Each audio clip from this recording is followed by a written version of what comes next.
Hello everyone, welcome to my YouTube channel.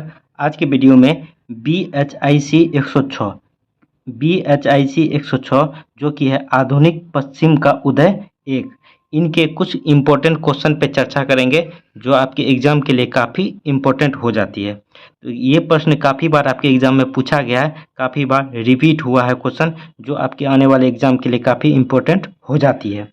देखिए, ये question है प्रिंट प्रिंट मतलब छपाई, संस्कृति और सुधार के उदय पर टिप्पणी लिखिए। जो पश्चिम में जो है प्रिंट का जो छपाई का संस्कृति हुई थी और सुधार का जो उदय हुआ था, उन पे एक टिप्पणी लिखना है। ये प्रश्न आपके एग्जाम में 10 नंबर का पूछ लिया जाता है और काफ़ी बार आया हुआ है आपके एग्जाम में ये प्रश्न। आइए इसको विस्तार से जानते हैं। उससे पहले आप लोग से एक छोटा सा रिक्वेस्ट है कि जो भी न्यू स्टूडेंट इस चैनल पे पहली बार आए हैं, चैनल को ज़रूर सब्सक्राइब कर दें, वीडियो को लाइक कर दें। इससे पहले भी हम BHIC 106 का काफ़ी वीडियो अपलोड कर चुके हैं, तो आप वह देखना चाहते हैं तो आप मेरे डिस्क्रिप्शन बॉक्स में BHIC 106 का प्लेलिस्ट का लिंक दिया हुआ है, वहाँ से आप देख पाइएगा। जो सारे इम्पोर्टेंट क्वेश्चन हम उसमें कवर किए हुए हैं। तो आइए जानते हैं कि क्वेश्चन है प्रिंट यानी छपाई, संस्कृति और सुधार के उदय पर टिप्पणी लिखिए। देखिए, आमतौर पर पुनर्जागरण के अध्ययन में अक्सर धर्म सुधार के मामले में मुद्रण संस्कृति के प्रभाव को नज़रअंदाज करते हैं। तो पुनर्जागरण का जब भी हम चर्चा करते हैं तो मुद्रण के संस्कृति मतलब छपाई के संस्कृति को नज़रअंदाज कर देते हैं, पर इसका योगदान शायद ही भूला जा सकता है। मुद्रण संस्कृति के विकास से विचारों के व्यापक प्रचार प्रसार के द्वारा खुले हैं। स्थापित सत्ता के विचारों से असहमत होने वाले लोग भी अब अपने विचारों को छापकर उन्हें फैला सकते थे। जैसे कि जियोफ्राय एंटिकिसन बताते हैं कि एक वैज्ञानिक है जियोफ्राय एंटिकिसन, इनके अनुसार जो है कि धर्म सुधार पहला धार्मिक आंदोलन था जिसमें प्रिंटिंग प्रेस ने योगदान दिया था। तो धर्म सुधार जो है एक ऐसा धार्मिक आंदोलन था जिसमें जो है प्रिंटिंग प्रेस जो है महत्वपूर्ण योगदान दिया था। हम तब वास्तव में एक आंदोलन देखते हैं जैसे शुरू से प्रेस की शक्तियों से आकार दिया था। वास्तव में प्रिंटिंग प्रेस ने धर्म सुधार की शुरुआत करने में महत्वपूर्ण भूमिका निभाई। आगे यह तर्क दिया जा सकता है कि धर्म सुधार अपने आंदोलन को लोकप्रिय समर्थन देने के उद्देश्य से एक जन माध्यम के रूप में प्रेस का उपयोग करने वाला पहला आंदोलन था। इनके अनुसार लूथर ने स्वयं बताया कि मुद्रण ईश्वर का सर्वोच्च कार्य है जिसके द्वारा धर्म शिक्षा यानी गॉस्पेल का कार्य संपन्न होता है। देखिए, जोहान स्लीडन एक इतिहासकार हैं, इनके अनुसार क्या था। जोहान स्लीडन ने 1542 में मुद्रण को जनता के लिए एक महत्वपूर्ण भाग्यशाली भूमिका निभाने की पुनः स्पष्टि की थी। जब उन्होंने क्या तर्क दिया था, देखिए, जैसे कि इस बात का प्रमाण देने के लिए कि ईश्वर ने हमें एक विशेष मिशन को पूरा करने के लिए चुना है, हमारी भूमि पर एक अद्भुत और नई सूक्ष्म कला मुद्रण की कला का आविष्कार हुआ।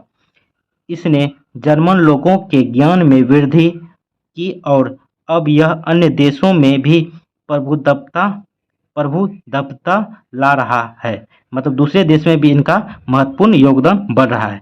प्रत्येक व्यक्ति अपने पहले के अल्प ज्ञान पर विस्मय की भावना महसूस किए बिना ज्ञान के लिए उत्सुक हो गया।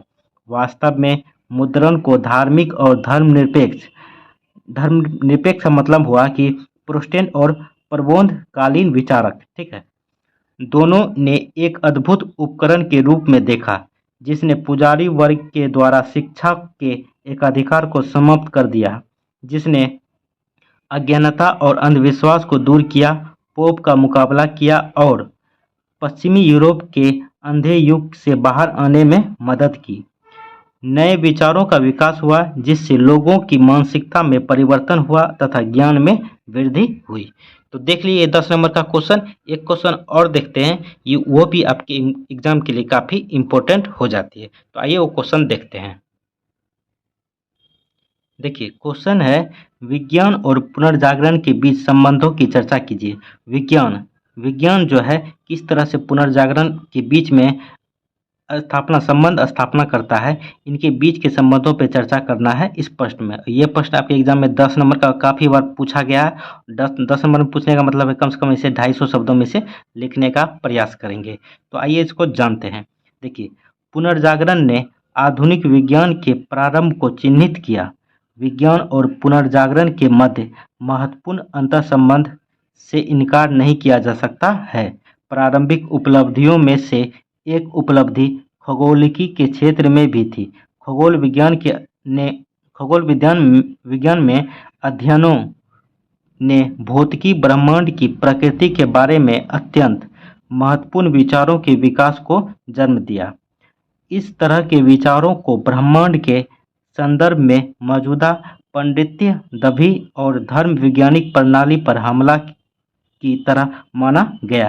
जो पहले से प्रथा चल रही थी पंडित्य दभी और धर्म वैज्ञानिक के अनुसार, उस पे जो है जो नया खगोल खोजा गया उन पे एक तरह से हमला किया गया। जो अंधविश्वास में चल रहे थे अभी तक, उसको एक तरह से उस पे हमला किया गया। देखिए, मध्ययुगीन धर्मशास्त्रियों ने खगोलीय पिंडों को ब्रह्मांड की अपनी कठोर संकल्पना के ढांचे के भीतर ही देखा था। टोलमी ने ब्रह्मांड का भू आकृति सिद्धांत प्रतिपादित किया। टोलमी ने जो सिद्धांत दिया था, भू केंद्रित सिद्धांत प्रतिपादित किया था। भू केंद्रित सिद्धांत क्या होता है उसको आगे देखेंगे। देखिए, जिसके अनुसार पृथ्वी ब्रह्मांड का केंद्र थी। पृथ्वी जो है ब्रह्मांड की केंद्र में थी। यह टोलमिक प्रणाली थी। ब्रह्मांड की ऐसी समझ बाइबल संबंधी पुस्तकों और धार्मिक तर्क से उत्पन्न हुई थी, जिसे परम सत्य का स्रोत माना जाता था। लेकिन 15वीं शताब्दी तक वैज्ञानिक जिज्ञासा बढ़ रही थी और एक पोलिश खगोलशास्त्री ने चौंकाने वाला सच बताया कि पृथ्वी और ग्रह सूर्य के चारों ओर घूमते हैं, न कि विपरीत क्रम से। वह और कोई नहीं, निकोलस कोपरनिकस थे। उन्होंने सूर्य केंद्रित सिद्धांत विकसित किया, जिसने पृथ्वी को एक गोले के रूप में वर्णित किया था, जो एक वर्ष के दौरान सूर्य के चारों ओर घूमती थी और हर 24 घंटे में अपनी धुरी पर। व्यापक रूप से टोलमिक दृश्य में विश्वास के कारण यह विचार लंबे समय तक अस्वीकार्य रहा। तो टोलमी का जो उस टाइम प्रभाव था वह काफ़ी ज़्यादा प्रभाव था, तो जिस कारण यह जो है जो विचार दिया था कोपरनिकस ने, ये काफ़ी समय तक जो था अस्वीकार्य माना गया। ठीक है, अंत में कोपरनिकस ने अपनी रचना तैयार की और revolution of the heavenly bodies, इस पुस्तक में इसने अपने विचार को प्रस्तुत किया था। ठीक है, जिसकी चर्च अधिकारियों द्वारा कड़ी निंदा की गई। जो अपना विचार दिया था उनका विचार को जो चर्च के जो अधिकारी लोग थे उनकी कड़ी निंदा की थी। देखिए, गैलीलियो गैलीली ने इस रचना का अध्ययन किया था। जो खगोल विज्ञान के बाद के विकास के लिए जिम्मेदार थे, वे काफ़ी। अब आइए आगे देखते हैं। देखिए, काफ़ी हद तक प्लेटोनिक विचारों से प्रभावित थे और उन्होंने ब्रह्मांड के अरस्तुवादी व्यवस्था को चुनौती दी थी।